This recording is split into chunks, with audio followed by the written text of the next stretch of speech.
Thus far, we have looked at commonly used HTML elements.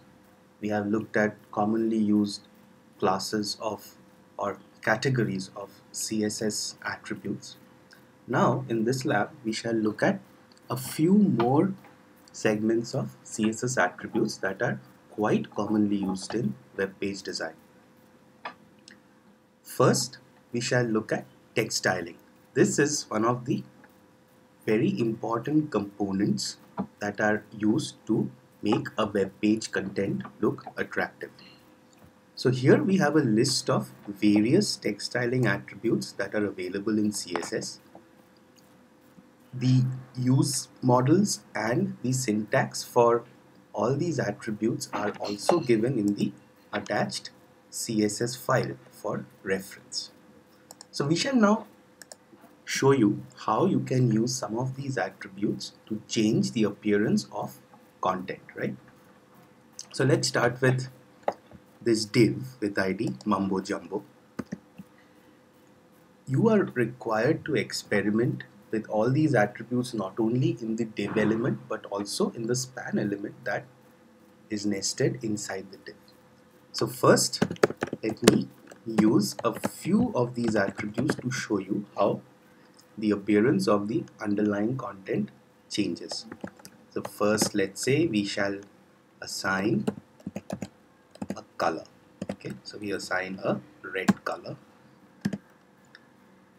Then let us assign a line height, right, with a value 15 pixels. Let us also add a decoration attribute, and finally a text transform attribute. Okay, so let's save and hit preview. Okay, so what have we done here?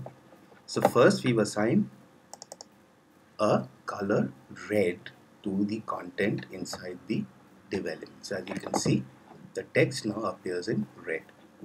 Second, we've assigned a line height, right? So the line height attribute adjusts the spacing between two lines, right? Then we have suggested that the content should be underlined, and we've done that by using the text decoration attribute. So as you can see, the content is underlined. Now note that the underline attribute should not usually be used because intuitively, if you have something underlined, it is taken as a link, right? So I've used underline here just to show you how you can change the appearance by using suitable attributes, but the underline attribute is not recommended. And finally, what we've done is we've transformed the case to uppercase. Now let us change the line height attribute to a bigger number and see what happens. Save and hit preview. So there you can see your lines are spaced out much more. Cool so far. So now you must experiment with the remaining attributes, and as I said, not just with the div element but also with the span element. Now moving on to the next step, here we shall look at the attributes that are defined for fonts. Now commonly the attributes used for fonts are font family, font size, font style and font weight. The font attribute is actually a shorthand for all these lower level attributes, right? And the exact syntax is available in the attached CSS file. So what we'll do now is let us remove all the existing text styling attributes that we had earlier entered, and let me enter some font related attributes, right? So let's say we change the size of the font to 20 pixels, right? We and assign a weight to the font, right?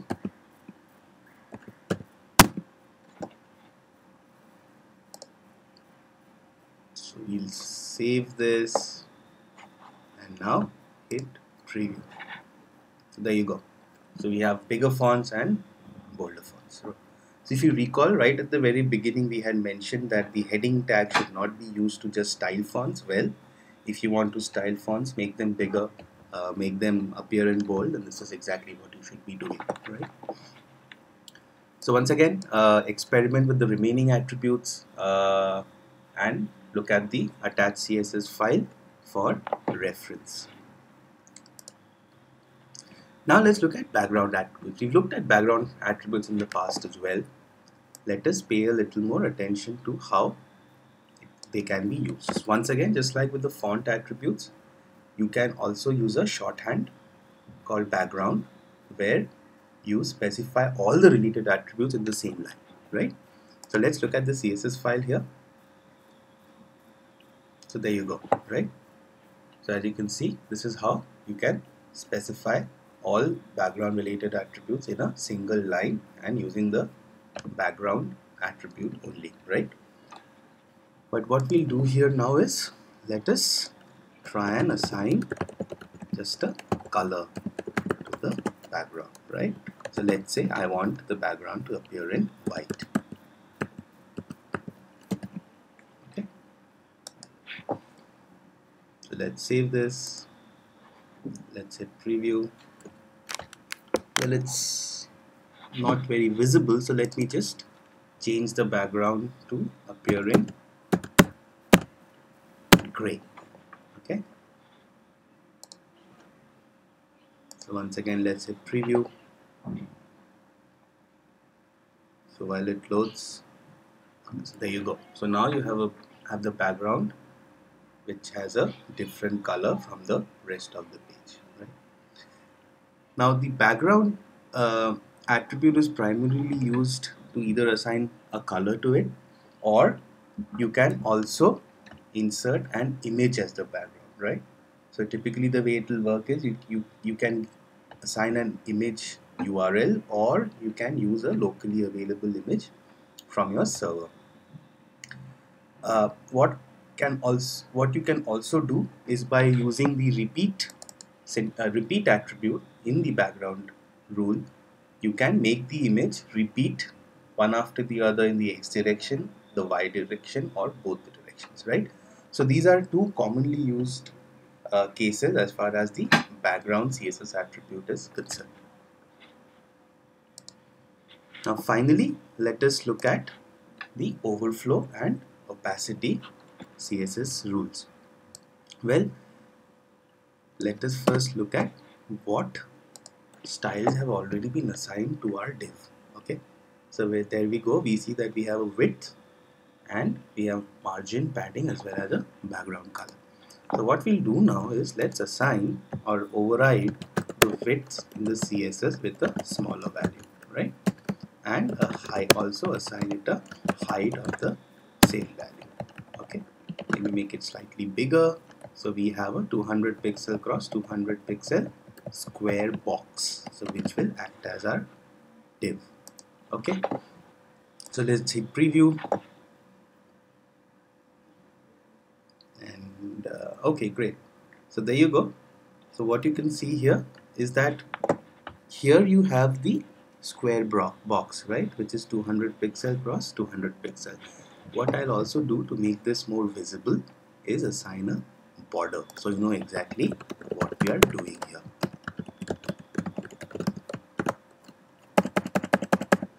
Okay, so we've assigned a border. Let's save this and hit preview again.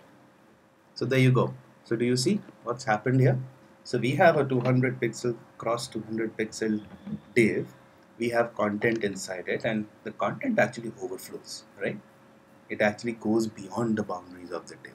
Now this is the default behavior which all browsers will show if you have a case like this. Well, so now the question is, how can you avoid it? Well, you can use the overflow attribute. So let's look at what happens if we use overflow as hidden. Okay, so let's save and hit preview. So now what you see is that the content is still not completely contained inside the div, but it does not overflow either. Okay, But what if you want a situation like this, but you also want the user to be able to access the content, right? So, well, what you're going to do is you're going to use an overflow with value auto. And what that will do is something we're going to see in a minute. Okay, so let's hit preview again. Yeah, so there you go. So now you find this scroll bar that comes up, and you can actually scroll down in the div and see all the content. Great. So now we've used overflow here. We can also use overflow -x and overflow -y to control the behavior in the x direction and the y direction respectively. Now let's look at the opacity attribute, which is once again a very commonly used attribute to alter the appearance of content on your web page.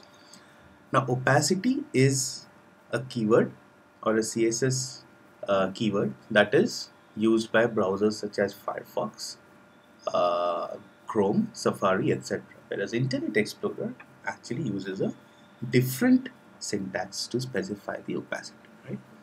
So since I'm using Firefox here, I'm going to assign an opacity of 0.5, which means that I want this content to be 50% transparent, right? Had I been using Internet Explorer, I would have used filter equal to alpha and within parenthesis overflow equal to 50. Okay, that would have been my syntax. So alright, so let's save this, hit preview. So do you see what's happened here? So the content is still visible, but it's kind of grayed out. So this is how opacity can impact the look and feel of content. So now what happens if I make it 0? What do you think is going to happen, right? So let's find out. As the file saves, hit preview, right? So what you're actually going to find is that nothing will be visible, right? So you made your content completely transparent, right? So 0 means that your content is completely transparent, whereas 1 means that your content has 0 transparency. Great. So just experiment with this particular lab. Make sure you understand how these different segments of CSS attributes alter the appearance of content on your web page. And finally, after this, you have the chance to create your very own web page with whatever you've learned so far, make it look nice, attractive, and publish it on Learn on Cloud.